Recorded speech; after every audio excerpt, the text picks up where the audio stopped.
I guess on one hand you might go, okay, well, they can put this behind him, and that sounds great. At the same time, it's a college career cut short.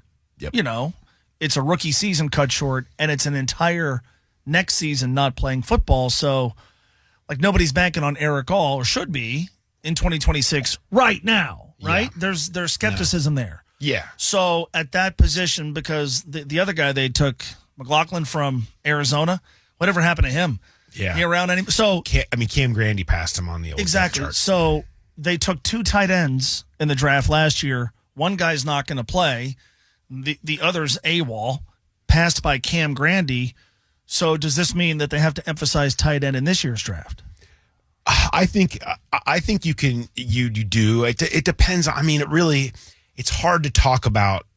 I'm dealing with this right now because it's can you guys get us a mock draft season? Right. And I have my stance from is the clear. people you work for. Correct. Or okay, Yeah, readers. shout out them. Okay, Yeah. very good. That's fine. I get it. Like the Senior Bowl's happening right now. How are you not thinking about the draft? I get it. Like draft starts in Mobile. I'm with you. The draft also starts after free agency, so it's really. I think inevitably, almost every year, I think teams should be looking at tight end in those mid to late rounds because you can find guys. It's worth shots. This stuff happens, right?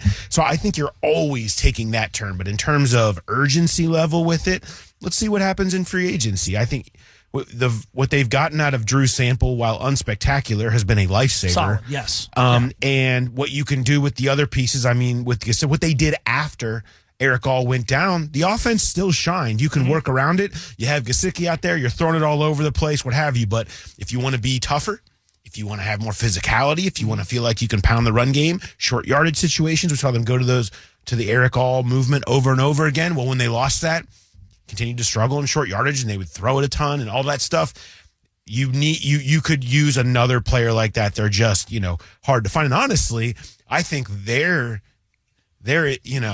inner goal would have been to find another Erick All this year anyway and go out there with those two guys together and have the ultimate versatility. Right. And I think that's kind of like go full, Gronk and Aaron Hernandez without the bad stuff. Yeah.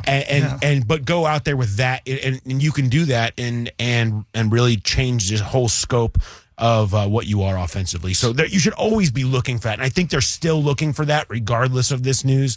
And if they can find it in the right place, I think they're willing to do it. I don't see them all of a sudden, valuing tight end higher or anything like that because it wasn't exactly a super high value in the first place, but they're always, interested. Some are going to say, well, you took a player coming out of college dealing with a knee issue, and maybe that's why he fell to them at 4. I would say a player of his build and caliber was worth using that pick on. Correct. But some are going to say those picks are too precious to use on a guy with such an injury red flag. At the same time, it's not like the guy didn't play last season. He played football, played well last year. Yeah, I mean, I don't have a problem with taking flyers on injury stuff when you reach day 3.